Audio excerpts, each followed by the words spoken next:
before it comes out. And according to Reuters, they've written official letters to the Lands Ministry and Finance Ministry for them to halt this 12% increment. Yeah, the 5 to 12% sliding scale increment, because according to the mining companies, they're already paying a lot. So they pay royalties, they pay corporate income tax of 35%, they pay growth and sustainability levy, that's about 3%. They also pay 10% free carried interest, again, import duties, withholding taxes, and then pay as you earn. And last year, they paid about 17 billion cedis to the government. So they are saying that they already pay a lot. And in fact, if you look at the numbers, and the effective tax rate is about 48 to 50%. So very basically, if a mining company makes 100 cedis, currently they give the government 50 cedis and take the rest of the 50 cedis. But then if this sliding scale comes into effect, when a mining company makes 100 cedis, they'll give the government almost 70 cedis and then keep 30 cedis. But that's good for our country. That's good for Ghana's revenue. But then again, you have to look at it from the mining company's point of view, because sometimes they take of the business. Exactly. And also it's about investors. Sometimes investors might say that other countries, we get to keep more. So I'm not going to invest in Ghana anymore. And that's going to affect the country and all of that. So I think from now we need to hear from the Finance Ministry and Lands Ministry how they came about with the 5 to 12%, because they need to explain how they came up with these numbers, whether they are just arbitrary or they did some analysis to understand that 5 to 12 will not hit the mining companies. Right. So they're complaining that, is coming up about, they should not complain. Right. But we're past the negotiation stage, right? The LI matures next week. Yes, so the counting is, I'm not too certain yet, but it's between Monday and Tuesday. So by Tuesday, we should know that this will mature and it's now law. So before Tuesday, if the government, and tomorrow is a holiday, so realistically, it's only Monday that the government can do something if they want to do something about it. Right. So Monday or Tuesday, if the government does nothing, this becomes law and the mining companies need to pay. Well, we'll still keep our eyes on that issue there in Parliament. And Carlos, the big question we're asking tonight is, will government bow to pressure or will they maintain We believe their not. ground? We believe not. Okay, let's see how that goes. We're also joined by the country manager of Natural Resource Governance Institute, Patrick Stevenson. We appreciate your time here on Joy News Prime. The sliding scale proposal is what government is pushing, and we know that that LI will mature next week. Looking at the pressure we're receiving from external forces, what would you propose government do moving forward? Well, so a number of things the government, can do, and to my mind, some of that had already been done, prior to the legislative instrument being tabled in Parliament, right? Again, we shouldn't make this sound as though this country is a banana republic and the state just gets up and makes changes, fiscal regimes without consultation. Indeed, before the sliding scale royalties came in, there's a certain history to it, and that history was to the effect that, royalties as we know them, when, in 2005, when we passed our new mining law, was set at about 3 to 6%. And companies always negotiated on the lower end with the government. That was against the interest of the country. Then in 2010, we made an amendment to this provision and said we're going to charge royalty rates of 5%. That as well did not necessarily generate significant benefit. And so in 2015, we now made further provisions which allow the country the opportunity to negotiate with the companies on these terms, which has ultimately resulted in the current proposition of sliding scale. Sliding scale, as we see it, is purely against terminal price of, the mineral. And I hearing you talk about gold, but this is not only applicable to gold. It's applicable to gold and all the essential minerals of the country. Gold happens to be the center of the discussion today because geopolitical developments are inching the price of gold up. There's the other side of the conversation. The price of gold plummets, for example, and it's very possible. If it plummets, the country loses as well, because then the 12% you're talking about is not to forget. It may go to the lower bands of 10, 7 and 5, depending on, the price pressure. So this is equally sensitive to the needs of the company. What can the government do at this point? My view, and I suspect that may align with the interests of a number of society actors, when this conversation broke, some 3 years ago, was to properly do an analysis of the royalty, regime, and came to some very interesting conclusions that we needed some kind of a sliding scale, regime for monitoring, how much we get out of the value chain of our minerals. admitted that a number of taxes, that the government takes.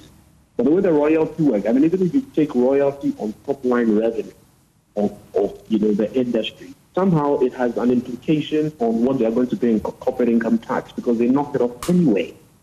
But this gives us some level of predictability for the country to benefit from the upsurge in the price. So it's not to say we are slapping 12% on the operations of a company in addition to all the other taxes we have seen.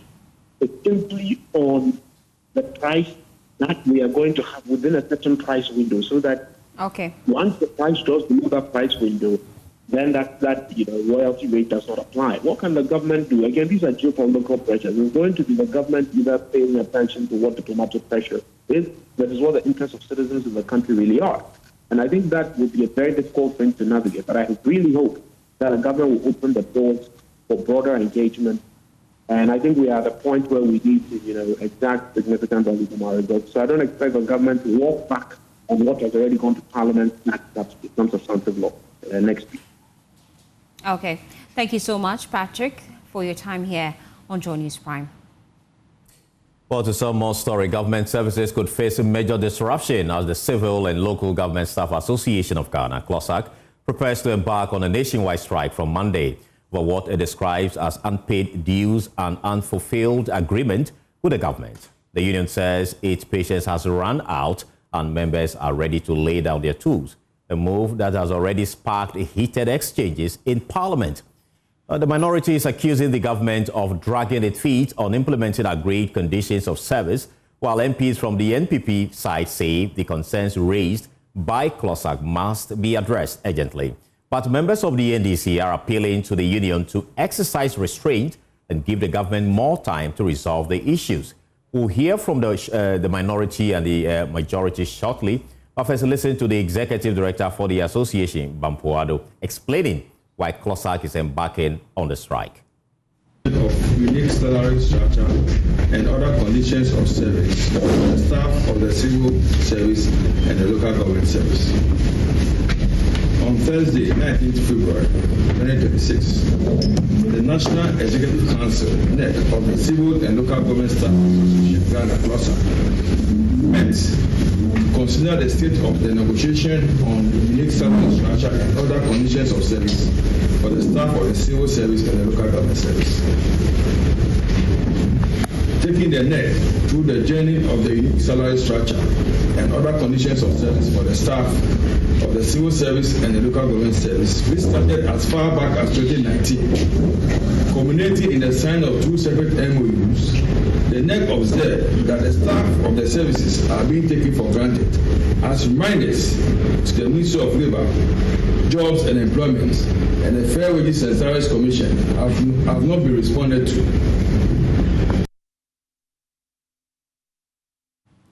Well, we've just been hearing from Isaac Bampoado, and that was about 13 days ago. Only today, the group says that they still haven't heard anything from government, and they feel compelled to withdraw their services nationwide. We have details of that statement they put out earlier, and it's coming up on your screens right now. It reads, "Stay at home until further notice." A notice to all members of the Civil and Local Government Staff Association of Ghana. As you are aware, the National Executive Council of CLOSAG on Thursday, 19 February 2026, gave notice of the intention of its members to proceed on an industrial action. The issues remain unresolved, they say, and as a result, all staff of the Civil and Local Government Staff Association are enjoined to stay at home with effect from Monday, 9 March 2026 until further notice. So officially, they will join their services on Monday. While speaking to Joy News in Parliament, members of Parliament were sharply divided along partisan lines, while the NPP MPs threw their weight behind the strike and demanded the immediate implementation of the agreement. Their NDC counterparts urged the union to exercise patience with government, assuring that their concerns will be ultimately addressed. I believe they are very much concerned about the government inconsistency in dealing with arrears payments or issues regarding conditions of service across board, because when you get government picking and choosing which government institution it wants to pay them because of fear that their strike or demonstration will go against the government, then they would look at the civil service demand and say that, come on, yours is not as critical as we see in other sectors, so we can delay. That I find is very unfortunate, because you see these are conditions that they are entitled to, irrespective of the state of the economy that we say or the government portrays that things are better, the economy looks good. When you go out there to the market, cost of transportation is not easy. It's unfortunate, first of all, the declaration of strike by CLOSAC is unfortunate, first of all, and I think that the authorities are going to be looking at it closely, and then we'll see what is due them, and they will be given. I mean, it is not in anybody's interest whatsoever at all that government institution workers declare, strike. I mean, it's not in anybody's interest. His Excellency Mahama, that's not what he's wishing for. Again, let us not forget that we took this economy from a very difficult position, and we're trying to reset this economy and to ensure that every Ghanaian gets what he or she is due. And so we played with my friends in this CLOSAC to reconsider their decision. His Excellency Mahama would take care of every situation, and I think that will be fine. We'll be fine. I think the authorities will take care of it very soon, and then they will return to work. There should be no problem. I will call on our colleagues to exercise restraint. This situation was inherited by this government, and the government is working around the clock to find resolution. Even though prices of goods per se have not come down dramatically, we all agree living conditions are better. Away from strikes, the Accra Metropolitan Assembly, I should say, is threatening to jail residents who refuse to participate in Saturday's national sanitation exercise. In a statement put out earlier, the Assembly said failure to comply constitute an offence punishable by a fine of up to 100 penalty units or a jail term, if not less than 30 days, or both. The warning comes ahead of the March 7, 2026 National Sanitation Day exercise. The minority in Parliament has criticized the exercise, saying it fails to address core sanitation challenges amidst delays in paying arrears owed to waste contractors and insufficient provision of essential materials for waste collection. We can now look at that statement from the AMA, and it raised the Accra Metropolitan Assembly. AMA wishes to announce that the March 2026 edition of the National Sanitation Day exercise will take place on Saturday, March 7, 2026, from 6 a.m. until the work is completed as part of ongoing efforts to promote environmental cleanliness and public health in the metropolis. The exercise, dubbed Ghana at 69 Cleanup, will focus on intensive cleaning activities at the locations within the city, including Agbogloshi, the Central Business District, Tuesday Market, Chemuna, Kaneshi, and Circle, to ensure improved sanitation and a healthier urban environment. Well, joining me now is Gilbert Ankra, his Public Relations Officer of AMA. We appreciate your time here on Joy News Prime. Is this bylaw that you are proposing, the sanctions in it, is it sufficient to ensure that individuals actually adhere to your directive? Thank you for the opportunity. Let me state that if you look at the Assembly's communal bylaw, which is 2017, it states clearly that the person who lie to start. Gilbert, you have to position rightly and take that again for me. Sorry, can you please come again? Please position rightly, speak up, and take it again for me, your response. Okay, so I am saying that as an assembly, if you look at our communal labor bylaw 2017, it states clearly that the person who plows direct respect national and state who do the law each punishment that have been listed. So for us as an assembly, as much as we believe that there are other tougher means to get people to adhere to. We are currently using our bike, and aside the bike, you know, we are also engaging a lot to get people party.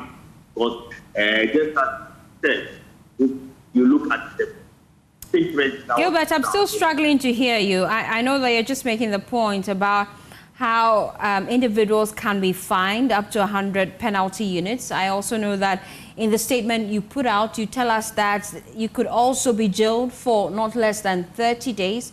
But if you could try one more time briefly, within a minute, just wrap it up for us, how you plan to ensure enforcement. If you look at what we are doing this time around, we are also going to ensure that the public health officers, they move out to ensure that residents comply to the bylaw with respect to the National Sanitation Day and issue out there.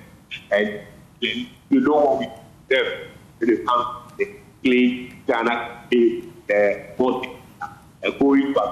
So they will not there of them without sure places in the period decision of comply with the Bible. Thank you so much, Gilbert. Unfortunately, we have to let you go. Your line is not that clear for us.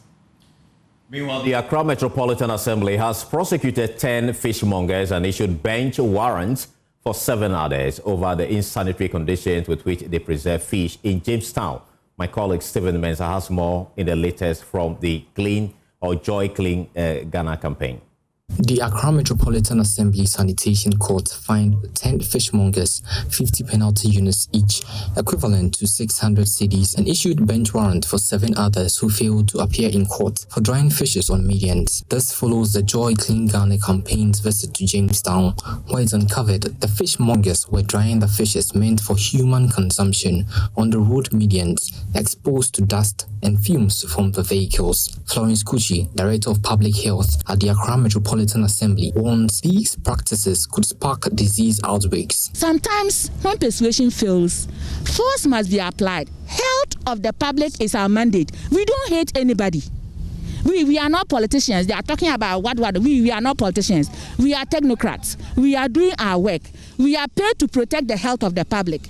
And that is what we are doing. Maybe you will not eat it. Maybe I will not eat it. But a family or a friend of mine or yours will eat it. And when they forsake, they will come back to you for money to go and treat. The Joy Clean Ghana campaign continues to spotlight sanitation lapses across markets, urging collective responsibility from both authorities and citizens. For Joy News, Stephen Mensah. Away from that, the National Disaster Management Organization, NADMO, is raising concerns over limited resources to address perennial flooding and related challenges as it prepares to begin a nationwide demolition exercise aimed at minimizing the situation. The organization is racing against time to avert the challenge, which over the years has led to the loss of many lives and the destruction of properties worth millions of cedis. The Director General of the organization, Dr. Joseph Bikani, who led an inspection tour of some flood-prone areas earlier today, says NADMO plans to intensify the pull-down of illegal structures on waterways, but lacks the adequate resources to do so. NADMO is taking very drastic measures to address the flooding situation in parts of Accra. This tour, led by the Director General of the National Disaster Management Organization, has visited so many areas, and they are monitoring these areas and ensuring that they take tougher measures in order to address the perennial flooding in parts of Accra. DJ, thank you very much. Talk to us about this step taken by NADMO in terms of, addressing flooding, among other things. Thank you very much. I always say that managing disaster is a process, not an event. We embarked on flood preparedness and prevention since last year, and we're witnesses to His Excellency himself touring some parts of Accra to acquaint with the flashpoints and preparations that were being done. And after that, we have worked along the line with the various MCEs and then the local authorities to ensure that we are ready and prepared should flood occur. And not only that, to also ensure that as much as possible we prevent it from occurring. But if we can get support and raise logistics from other agencies, it can be done in a week or two. So what kind of support would you need? Yeah, we need more excavators, we need more payloaders, we need more dozers, we need more tipper trucks so that this work can be done rapidly and then dredging can begin at the other end of the lagoon. So apart from the equipment, I'm sure that you would also need some financial support. How much do you think would help NADMO in clearing some of these drains and also help you to do your work ahead of the rainy season? A beggar has no choice. Whatever anybody can support us with, we'll be grateful to the person. And so we are saying it's a shared responsibility. Disaster management is not one person's business. It's not government business alone. Civil society, the business community, they all have a stake in ensuring that our society becomes resilient and safe. So you can put a figure to it? If I put a figure to it, I'll be limiting myself because we are not limiting ourselves because work is extensive nationwide. It's not only in Accra.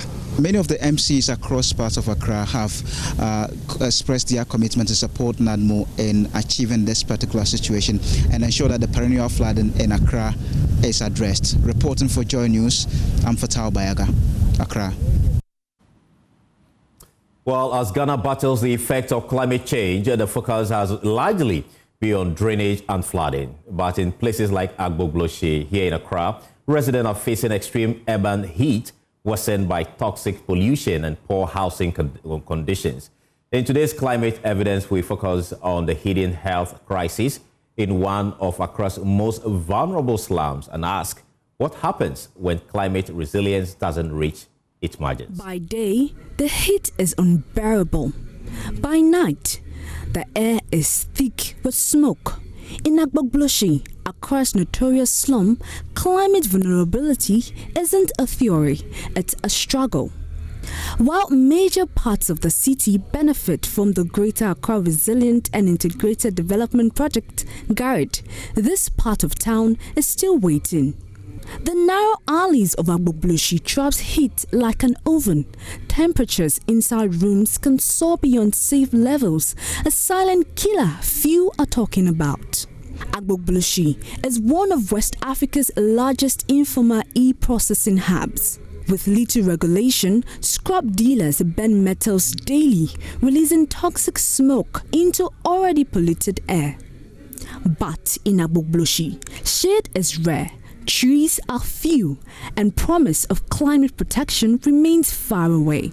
For these residents, climate change isn't just about floods or rising sea levels. It's about daily survival under suffocating heat and poison in the air. The children struggle a lot at night. Recently, my child has been affected by a skin disease. I currently sleep at the cucumber market. The rent is around 60 cedis per month. We come out to get some fresh air. A 2024 study by Dr. Ebenezer Mankwa from the University of Ghana reveals that urban slums like Agbogbloshie are experiencing a unique heat health burden. A dangerous combination of chronic heat exposure, poor air quality, and limited access to health care. We have installed heat detection devices in rooms and hospitals.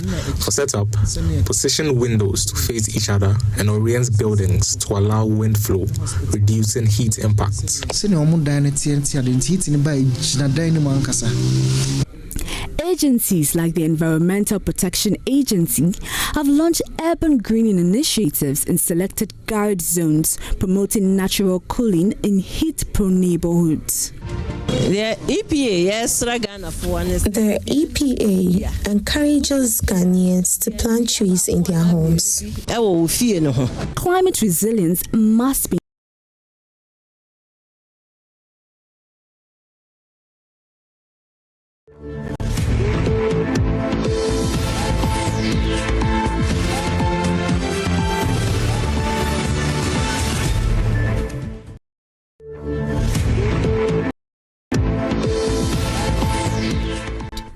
the blueprint, but until action meets urgency, the most vulnerable will remain dangerously exposed. Prince Owusu Asiedu's report read to you. This story is brought to you by Joy News in partnership with CDKN Ghana, University of Ghana Center for Climate Change and Sustainability Studies, with funding from Claire R4I Opportunities Fund. Well, let's head now to our residents. Say they welcome the life sentence handed down to a serial killer, 31-year-old Kobla Sharif Abdullahi, who confessed to killing 16 people in the Upper West region and 5 others in the Savannah region. The following report has more. In shape hair and beneath it is criminal intent. The face of a serial murderer, Sharif Abdullahi Christos, for close to 5 years, has killed over a dozen of people in the Upper West and Savannah regions. Majority of his victims being private night security men and mentally challenged persons. Crack security and intelligence officers were deployed to search for him, but for almost 4 years, he was elusive until his luck ran out at Doble after he killed another security person, Issa Yahaya. The police say he was arrested following what they described as sustained intelligence operation and investigations. Here is the Upper West Regional Police Commander, DCOP Francis Jiribare, briefing the press on his arrest on October 6, 2025. I am happy to announce, ladies and gentlemen, this afternoon, that our efforts at tracking these cases have yielded some significant outcomes. After weeks of intense intelligence, we have successfully arrested 2 suspects. Sharif Abdullahi, aged 30 years. The suspects later admitted during interrogation that he has killed 15 people in the Wa municipality since 2021. And that is proud to the recent killing of Issa Yahaya at Dobole.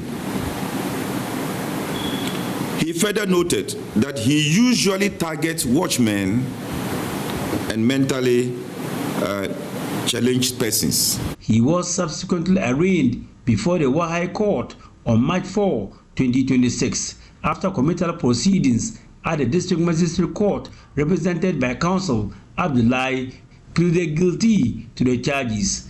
Upon his own plea, the presiding judge, Justice Oseiwusu Ontwi, sentenced him to life imprisonment in hard labor. The sentence to serve life over the 23 murders has brought relief to the people of the Upper West region. I thank the security agencies very well for their actions that led to the arrest. And I will encourage them to do more, at least to wipe out any other person that will be involved in such acts. Well, I'm not happy because he might not be the only person that have killed all those people. If they were able to get all of them and bring them to court, then that would be fine. But for sending only one person to prison, I think that's not fair. Much as they are happy about the sentencing of the serial killer, Sharif Abdullahi, they want the authorities, particularly the security agencies, to delve deep into the matter. Well, it's time now for Showbiz. Carlos, I'm leaving you at this point in time. Have a wonderful time with Becky. Thank you. We'll return with Showbiz. Stay with us.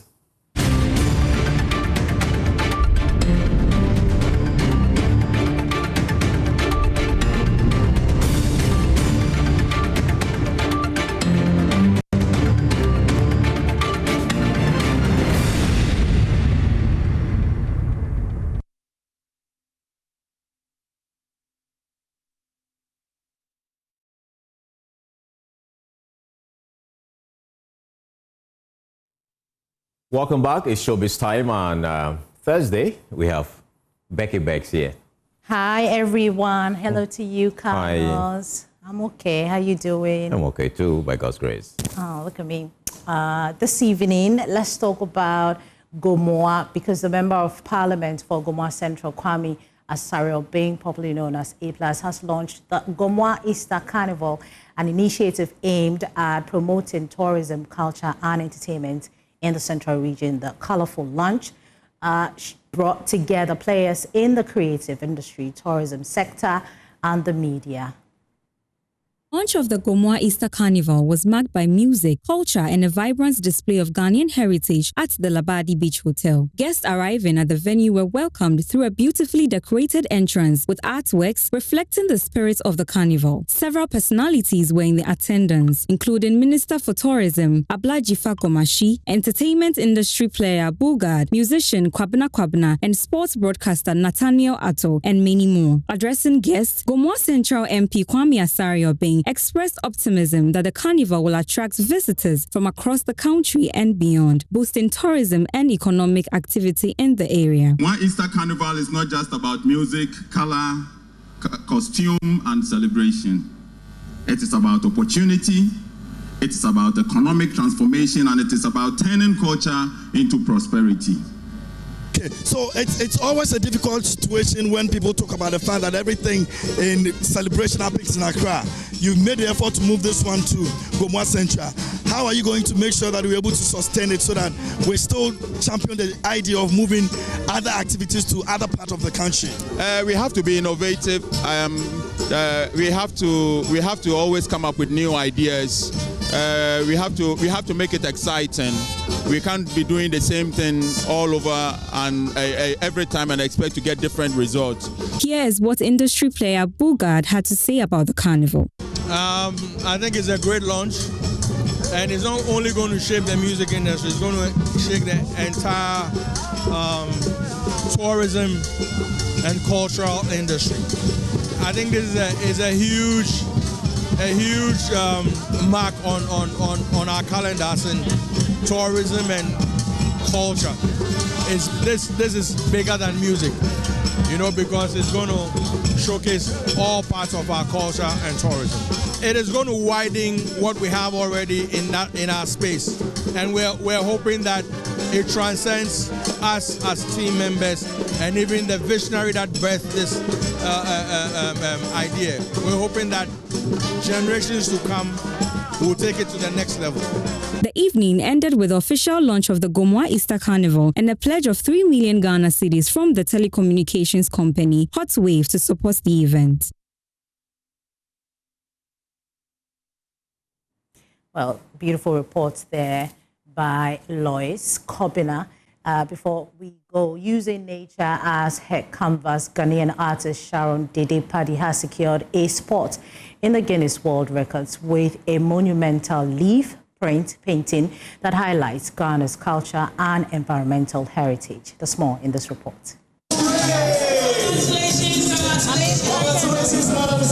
Ghanaian visual artist Sharon Dede Paddy has urged her name in the history books after being officially certified by the Guinness World Record as the first ever holder of the largest leaf print painting record. The monumental artwork, measuring an impressive 54.3 square meters, is a vibrant visual narrative of Ghana's history, culture, and identity. Crafted using individual leaf prints from a variety of plants, including neem, plantain, and other indigenous greenery, the masterpiece transforms nature into a powerful storytelling medium. Each leaf type represents different communities, traditions, and landscape across the country, symbolizing the interconnectedness of Ghana's people and environment. The record-breaking piece was unveiled at a ceremony held at the National Theatre in Accra, where artists, cultural stakeholders, and members of the public gathered to celebrate the remarkable achievement. Speaking at the event, Sharon Dede Paddy emphasized that the artwork goes beyond aesthetics. According to her, the project was inspired by a desire to highlight the importance of environmental conservation and to remind people of the deep relationship between nature and cultural heritage. She reiterated the need for collective action to preserve Ghana's natural resources, noting that the very leaves used to create the record-breaking painting serve as a reminder of the beauty and value found in the country's environment.